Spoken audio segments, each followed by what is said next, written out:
dance with a girl who's danced with the Prince of Wales. It was simply grand, he said, talking band, and she said, delightful, sir. Glory, glory, hallelujah, I'm the luckiest of females, for I've danced with a man who's danced with a girl who danced with the Prince of Wales.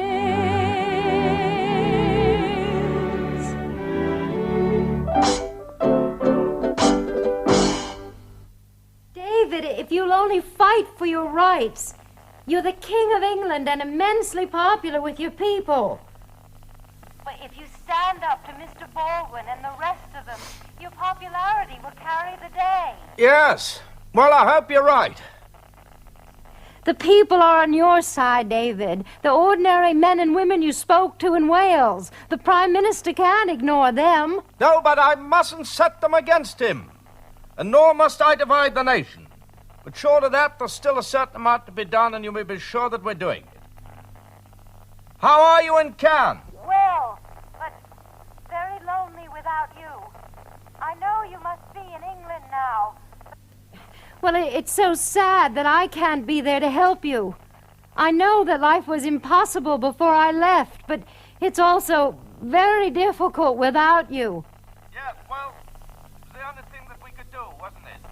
Yes, I know it had to be. He won't see me, Alec. He keeps putting me off, saying tomorrow. Tomorrow. But he never sends for me. Could you put in a word? Well, I'm afraid that he doesn't listen to me anymore, sir. To Walter Monckton, yes. Winston Churchill these last few days. And, of course, that woman on the telephone. Endlessly on the telephone. But not to me. The thing is, must know what's going on. Of course, I do understand. My wife and I must be warned as soon as possible. You see, Alec, the whole fabric may give way under the strain. If I'm to hold it together, I must be warned. When will this statement of yours appear, Winston? Tomorrow, in the Sunday papers. A plea asking for time, no more. That is just what Baldwin and the rest don't want. But you must have time, sir. If they refuse it, you should imitate your ancestor George III, retire to Windsor Castle and lock yourself in, placing the royal physicians at the entrances to refuse access to your person. It's a charming idea, Winston, but I think it might be overdoing it. Still, if your statement would achieve a little delay, I should be very grateful.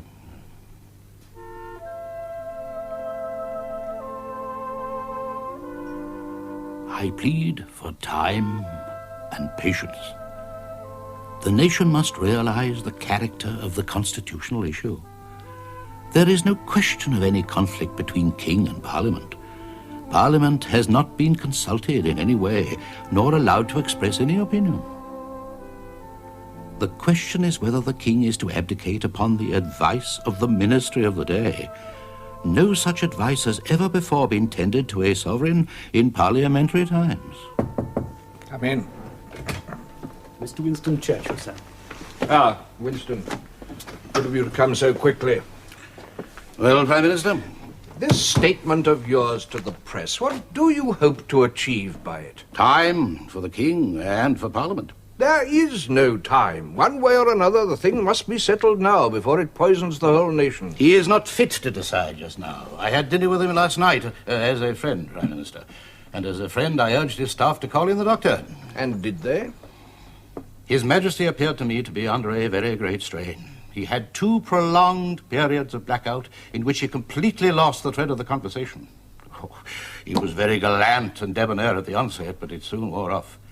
And his mental exhaustion was painful to see. It would be a most cruel and wrong thing to extort a decision from him in his present state. Come in.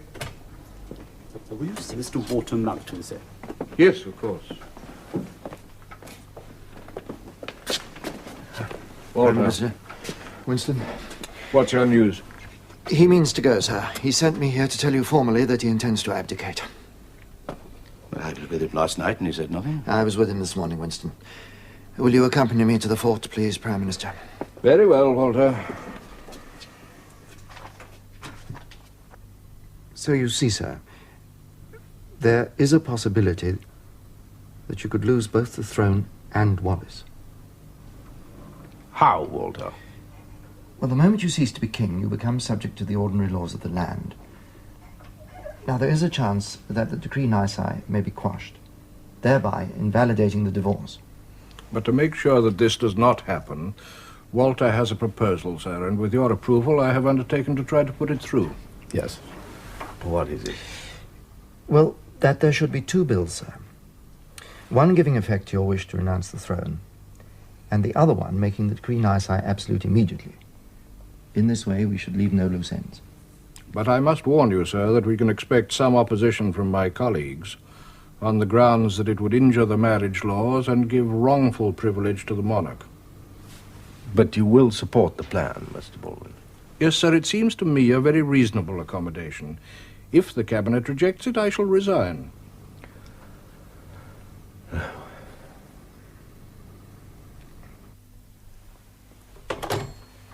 Still no answer. None from him. They say he's in conference. Speak to me later. They said that yesterday. He'll talk to you later, they said. They said it again this morning. I wish he'd be straight with me.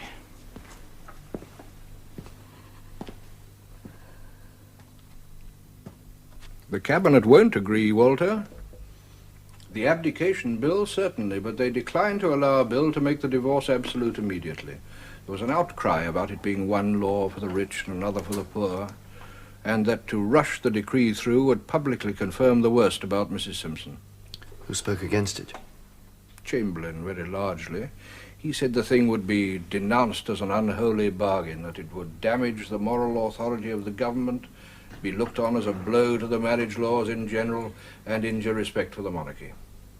Yes. I hadn't expected such opposition. No more had I, Walter. And now I have my promise to keep. I must resign. The King won't allow that, I assure you. But what he will want is more time to consult his advisors. How long? Well, a few days, I don't know. Perhaps weeks. It's intolerable, Walter. The affair must be finished by Christmas. Give him time, Prime Minister. It's not possible, Walter.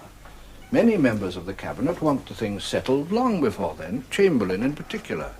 They feel it's holding up important government business. It's even damaging the Christmas trade. And any further delay just gives the Simpson press added opportunity to misrepresent what is happening. Every day that passes before the thing is settled brings fresh perils. You must see that he should be denied these weeks that you speak of.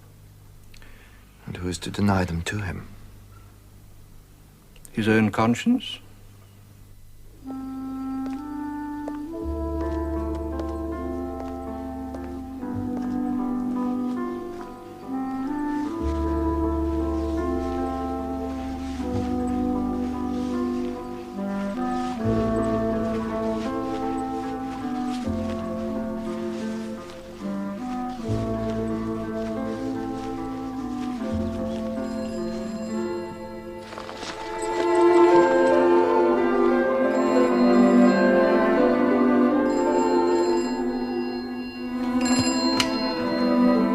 Wallace! How are you?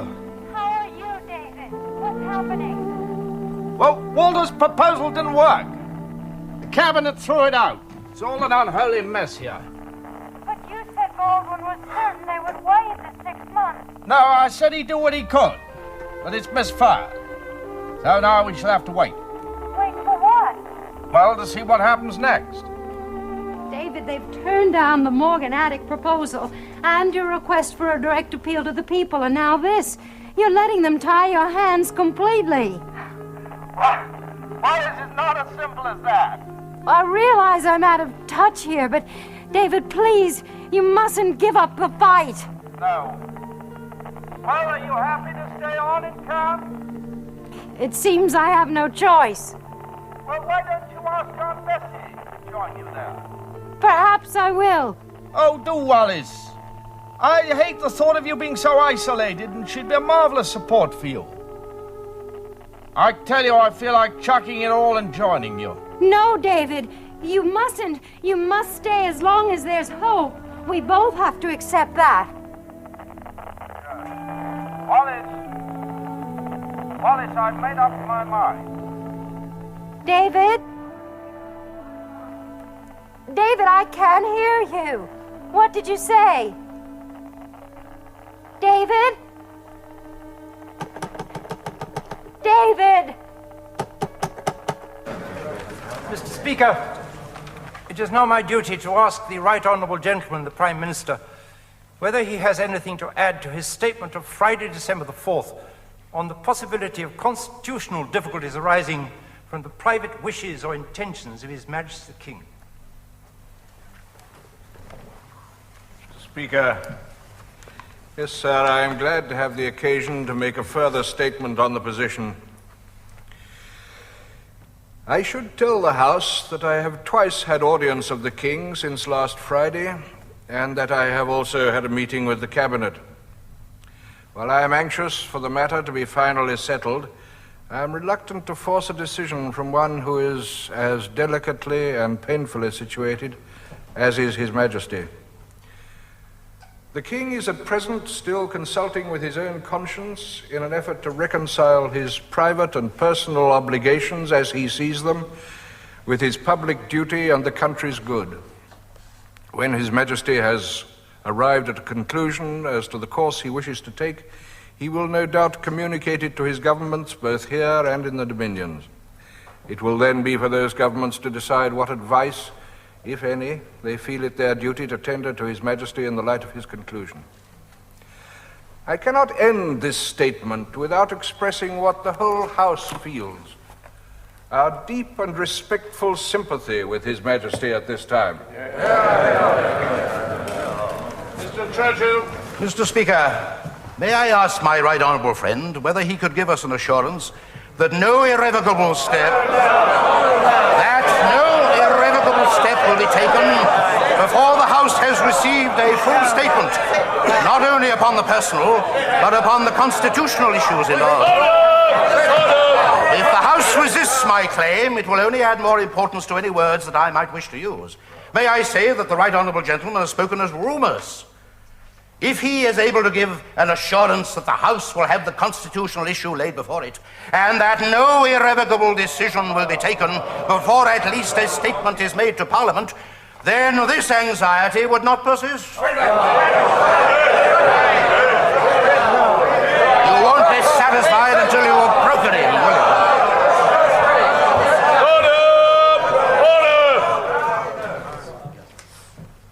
Order! Mr. George Lambert. Mr. Speaker, may I ask whether the Prime Minister realizes that there is a great personal sympathy for him from all sections of the House?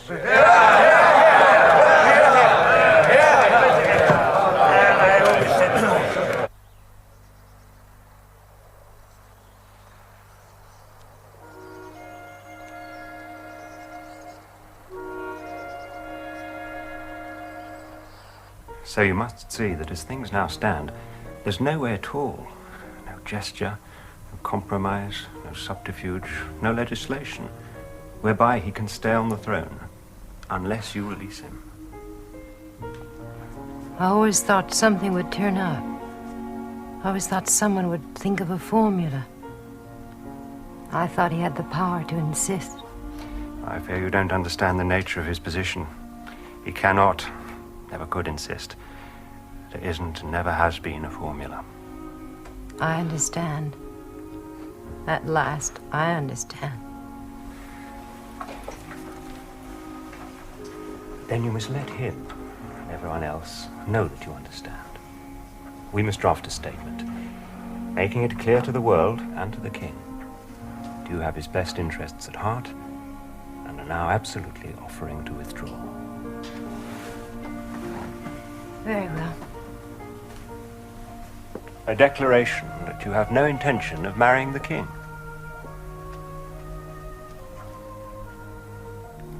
I should never have left England. I should never have left him on his own. No, my mind is definitely made up, Bertie. But in London, they think I'm still deciding. Despite the statement from Cannes? Could you not have told me earlier? Well, there have been complications, Bertie. But I'm going anyway. I didn't tell you before because I wanted to settle everything first. Yes. I'm sorry if I seem so impatient. But, David, it isn't all settled for me, is it? Well, at least it's now certain that I'm going. Yes, David. But there are still a lot of things to be discussed. Like where you're going to live. What you're going to be known as. The titles. We shall have to do something about all that.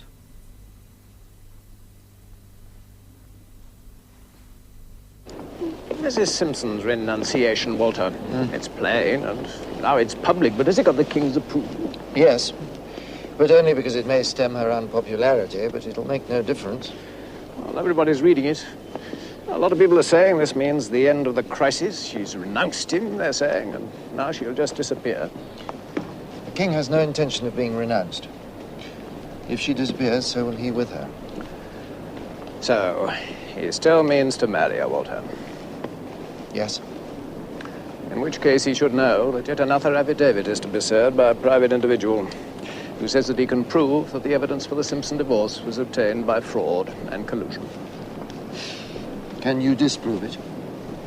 Very probably, but I shall have to go to Cannes to consult with Mrs. Simpson. Well, the King won't like that. Why not? I am, after all, Mrs. Simpson's solicitor. I'm trying to ensure that a divorce goes through. No divorce for her, Walter, no marriage for him. The King won't want to see her harried, T.G. He'll simply see it as more fodder for the press. The King wants her free. The King must permit me to go to her. He cannot have it both ways. Well, you try telling him. I was hoping you would. Oh, just tell him I'm going, Walter, in the normal course of professional duty.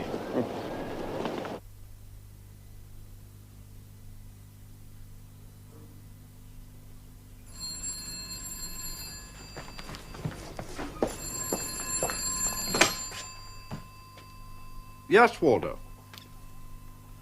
Well, tell Goddard that she mustn't be harassed and he's to leave her alone. No, please, Walter, don't argue. She's to be left quite alone. He's come down here and I'll tell him myself. I know the King forbids it, but the relationship between a lawyer and his client is the most sacred in English law. Even the King cannot come between them. Do you consider it your duty to follow Mrs. Simpson to Cannes? I do. Then don't ask my advice, Mr. Goddard. Do your duty to your client and take no notice of the King. Thank you, Prime Minister. Just one thing more, Mr. Goddard. After all, the lady has issued a statement to the press in which she states that she is ready to give up the King.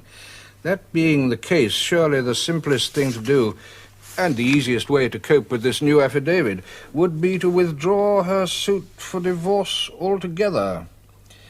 If, when you get to Cannes, you find her to be of that mind, what will you do then, Mr. Goddard? I shall obey her instructions, Mr. Baldwin. Now, I forbade Mr. Goddard going to see you. I don't want you worried anymore. Well, apparently there are complications with your divorce, but they don't warrant him visiting you in Cannes. Well, no. He feels... You see, he feels that your press statements compromised him, and he wanted to consult you about that. I told him that you'd be left alone, and he finally agreed. Wallace, I wanted to spare you any more worries.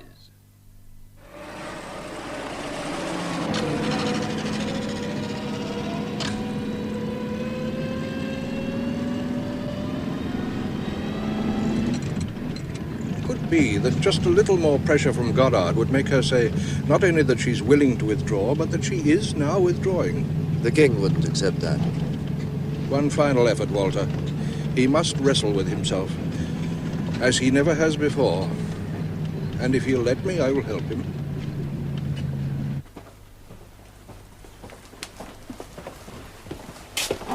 Good evening, Mr. Baldwin. Good evening, Do come sir. on in. Thank you. Good evening. Good evening, sir. Not much like the look of that suitcase, Walter.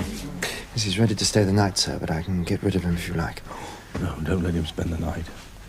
Still, since he's been so kind to come here, he must stay to dinner. Can't let him leave without some sort of hearing. For the sake of the country, for the sake of everything that the Crown stands for, give up this marriage and stay with your people. Mr. Baldwin, we've been through this many times before. My mind is made up to go. By your leave, I should like to be spared any more advice. If you will allow me one last word, sir. Very well, Prime Minister, one last word. And then we shall talk no more of this. And you shall stay to dinner. I know, Prime Minister. I've absolute faith that the Welsh problem can be happily solved. But we must show two things: good sense and goodwill. We have plenty of both, and they are being applied. Yes, but they don't know this. Not yet, because they've seen no evidence of it. They will in time, sir. Rome wasn't built in a day. Meanwhile, Mr. Baldwin, they feel that they're just being neglected and shrugged off. That all we care for is their coal. We want to pay as meanly as possible even for that. God knows they have grievances. Well, you've possibly not been to Monmouth or the Ronda lately. Now it's just streets of empty shuttered shops. Men stand on the roads all day long in dole queues against a background of slag heaps. These men are short of food and clothing as well as work. Well, I went to the Bessemer Steelworks. They told me a few years ago 9,000 men were employed there. Now it's just a vast derelict area. The men were sitting there, waiting for me. They were sitting on piles of twisted metal. Thank you, sir. This is the man we're going to lose. Well, that was it, you see. I like to think that they felt I cared. That gave some hope.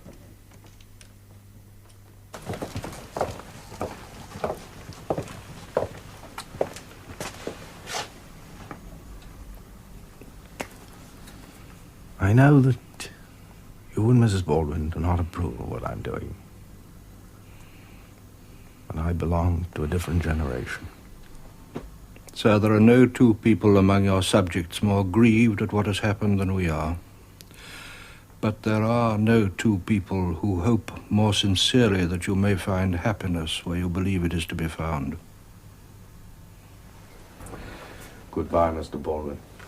Goodbye, sir. We prepared a statement in which I said I was willing to withdraw. The king refused to accept it then. Why should he accept it now? Well, the statement was stronger and more forthright. He would have to accept it. But you finally understand the position you're both in. Yes, I understand. Sure. Yes, I understand that I can never be accepted as the wife of the King of England, that I can never be queen. No more than that, Mrs. Simpson. You can never be any kind of wife to the King of England. If he persists in marrying you, he will have to abdicate. Yes, I understand. Now, there can be no compromises or evasions. He must give up you or give up his throne. I don't think the king will give me up. Then, if you do not wish to cost him his kingdom, you must give him up. I don't think he'll accept it.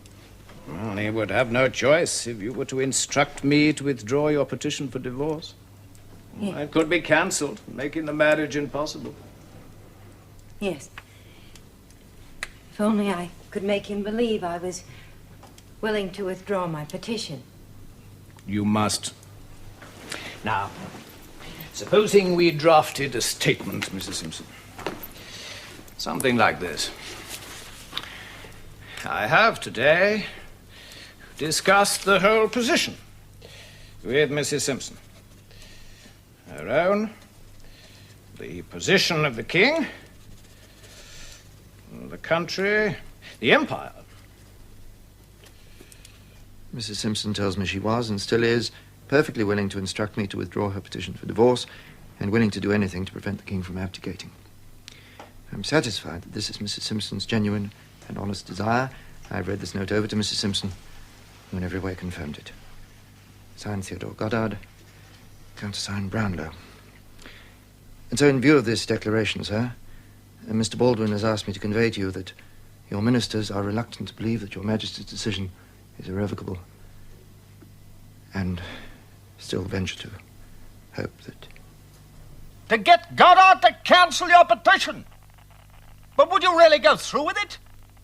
Yes, I suppose so. But a day or two ago, you were still urging me to fight.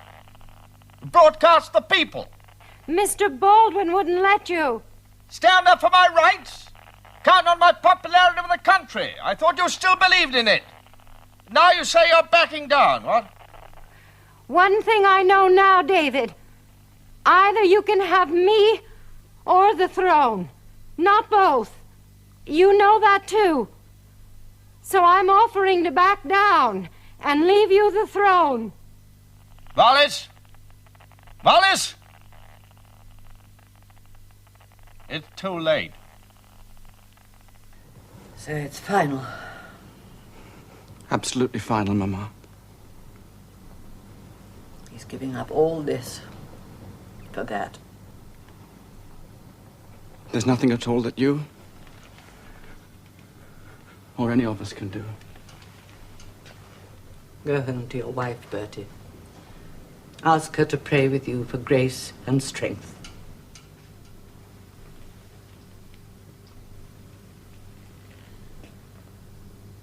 Sir David will have what he wants. Or what he thinks he wants. Sir, certain assurances would be appreciated. Do you agree that your brother may retain his royal rank after he's gone? I think that would be fitting. Secondly, do you agree that he may retain the fort to live in, if and when he should be allowed to return to England? If and when, Walter? Yes. He may have the fort. Thank you, sir. Well, we can now go ahead and prepare the act and instrument of abdication.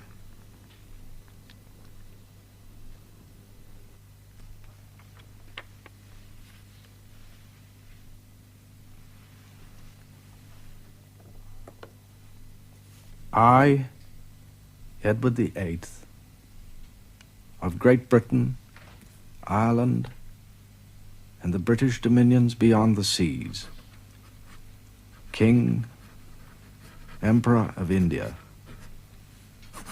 do hereby declare my irrevocable determination to renounce the throne for myself and my descendants,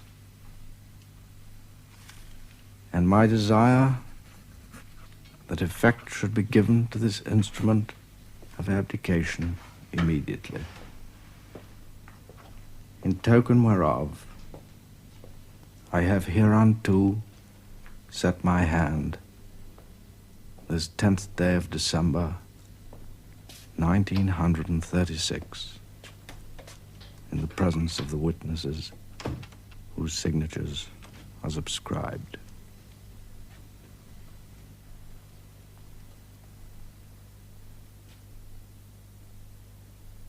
I will not enter now into my private feelings, but I would beg that it should be remembered that the burden which constantly rests upon the shoulders of a sovereign is so heavy that it can only be borne in circumstances different from those in which I now find myself.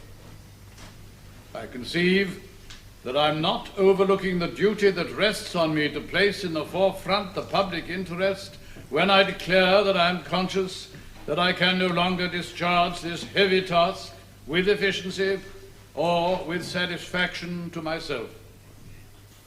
I have accordingly this morning executed an instrument of abdication. I am most anxious that there should be no delay of any kind in giving effect to the instrument which I have executed, and that all necessary steps should be taken immediately to secure that my lawful successor, my brother, His Royal Highness the Duke of York, should ascend the throne. Signed, Edward Rex Imperator. No more grave message has ever been received by Parliament and no more difficult, I may say repugnant task has ever been imposed upon a Prime Minister.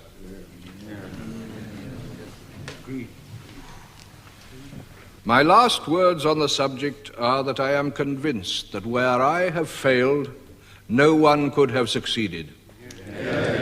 His mind was made up, and those who know His Majesty best will know what that means.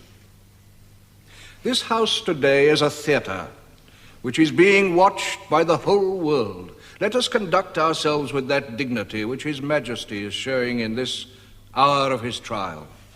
Whatever our regret at the contents of the message, let us fulfill his wish. Do as he asks, and do it with speed. Let no word be spoken today that the utterer of that word will regret in days to come. Let no word be spoken which causes pain to any soul. And let us not forget the revered and beloved figure of Queen Mary, what all this terrible time has meant to her. And remember her when we speak, if speak we must, during this debate. Above all, let us look forward and remember our country and the trust imposed by our country, and let us rally behind the new king. Stand behind him and help him, and let us hope that whatever the country has suffered by what we are passing through may soon be repaired, and that we may take what steps we can in trying to make this country a better country for all the people in it.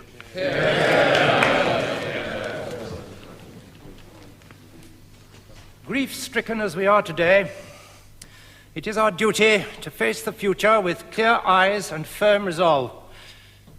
This, at any rate, is certain, that the prompt action which the King himself has enjoined upon us will best serve the dignity of the throne, reputation of our parliamentary institutions, and the peace, happiness, and prosperity of the British people. Mr. Churchill. Nothing is more certain or more obvious than recrimination or controversy at this time would not only be useless, but harmful and wrong. What is done is done. What has been done or left undone belongs to history. And to history, as far as I am concerned, it shall be left.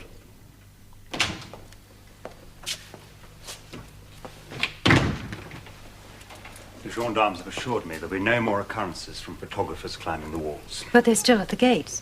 I'm afraid they are. So, I'm a prisoner in a 5-star prison.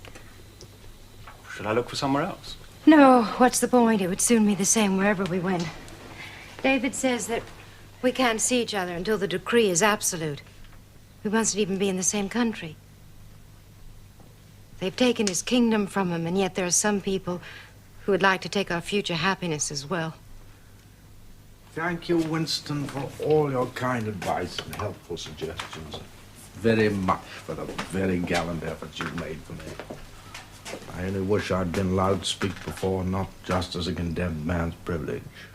Condemned men have made memorable speeches. Well, goodbye, sir. Goodbye, Winston.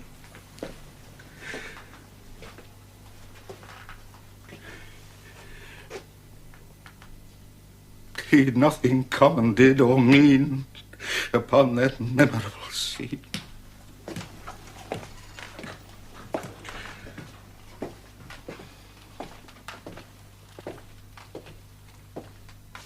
Oh, there is one more thing, sir. Reith wants to know, by what title shall he introduce your brother before he makes his broadcast tonight? I had in mind for him His Royal Highness, the Duke of Windsor. Yes, but what about tonight, sir? Your brother's not yet created the Duke of Windsor. Reith has suggested he should be introduced as Mr. Edward Windsor. No, Walter, he can't be called plain Mr. Edward Windsor.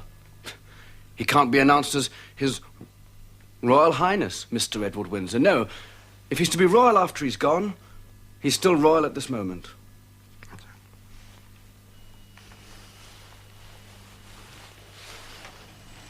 This is Windsor Castle.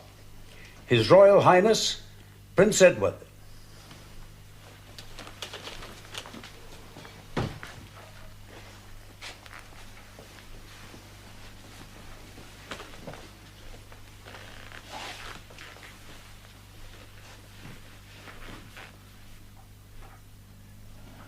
At long last, I am able to say a few words of my own. I have never wanted to withhold anything, but until now, it has not been constitutionally possible for me to speak. A few hours ago, I discharged my last duty as King and Emperor. And now that I have been succeeded by my brother, the Duke of York, my first words must be to declare my allegiance to him. This I do with all my heart. You all know the reasons which have impelled me to renounce the throne. But I want you to understand that in making up my mind, I did not forget the country or the empire, which, as Prince of Wales and lately as King, I have for 25 years tried to serve. But you must believe me when I tell you that I have found it impossible to carry the heavy burden of responsibility and to discharge my duties as king as I would wish to do, without the help and support of the woman I love. And I want you to know that the decision I have made has been mine and mine alone. This was a thing I had to judge entirely for myself. The other person most nearly concerned has tried up to the last to persuade me to take a different course. I have made this the most serious decision of my life only upon the single thought of what would, in the end, be best for all. This decision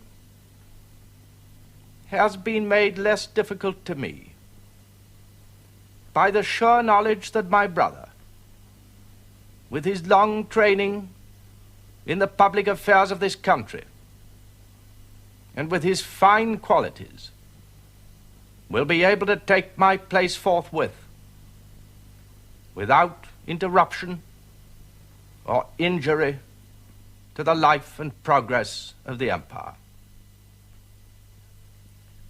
And he has one matchless blessing, enjoyed by so many of you and not bestowed on me: a happy home with his wife and children. During these hard days, I have been comforted by Her Majesty, my mother, and by my family. The ministers of the Crown, and in particular Mr. Baldwin, the Prime Minister, have always treated me with full consideration. There has never been any constitutional difference between me and them, and between me and Parliament. Bred in the constitutional tradition by my father, I should never have allowed any such issue to arise. Ever since I was Prince of Wales, and later on when I occupied the throne, I have been treated with the greatest kindness by all classes of the people, wherever I have lived or journeyed throughout the empire. For that, I am very grateful. I now quit altogether public affairs, and I lay down my burden. It may be some time before I return to my native land, but I shall always follow the fortunes of the British race and empire with profound interest. And if, at any time in the future, I can be found of service to His Majesty in a private station, I shall not fail. And now we all have a new king. I wish him and you, his people, happiness and prosperity with all my heart. God bless you all. God save the king.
Well, I suppose that we should be able to come back to the fort sometime after we're married. And I should want to know what job is intended for me. Sir, I think you should give up any idea of returning to England in the foreseeable future. But surely there must be work for me to do. Well, I don't want to waste the rest of my life, Walter. Well, I'll do what I can, sir. But you see, there is a strong feeling in many quarters that the people of Britain do feel let down. No, I don't believe that. Not the ordinary people. There is something rather difficult I have to tell you, sir. You've been in the habit of telephoning constantly to your brother. Now, I think these calls will have to stop. But why? Well, the King is beginning to find his feet, sir, but apparently it is difficult if you, sir, give him advice which is not always the same as the advice he gets from his ministers. It all seems very odd to me. After all, the King is my brother. I must be able to speak to him. For instance, I wanted to discuss with him the arrangements for our wedding. As this will be a royal marriage, I expect my two youngest brothers to come and act as my supporters. I don't think you should expect them, sir. Why ever not? My mother, my sister. And they will be coming too.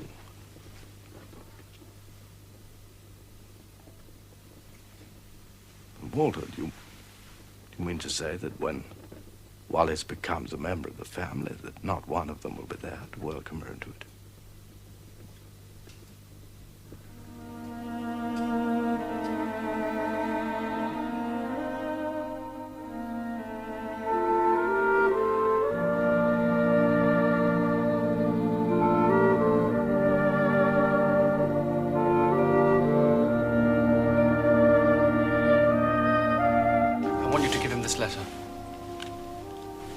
The Duke of Windsor is to have the title His Royal Highness, but his wife is not.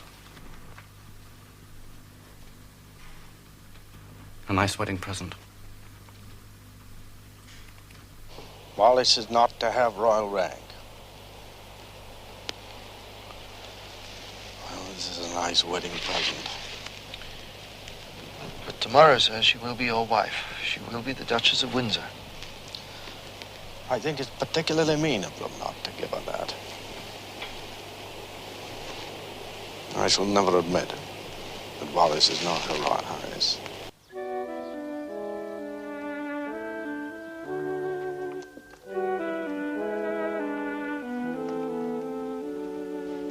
I've danced with a man who's danced with a girl who's danced with the Prince of Wales. I'm crazy with excitement, completely off the rails. And when he said to me what she said to him, the Prince remarked to her, it was simply grand. He said, topping band, and she said, delightful, sir. Glory, glory, alleluia, I'm the luckiest of females. For I've danced with a man who's danced with a girl who's danced with a Prince of Wales. My word, I've had a party, my word, I've had a spree. Believe me or believe me not, it's all the same to me. I'm wild with exultation, I'm dizzy with success.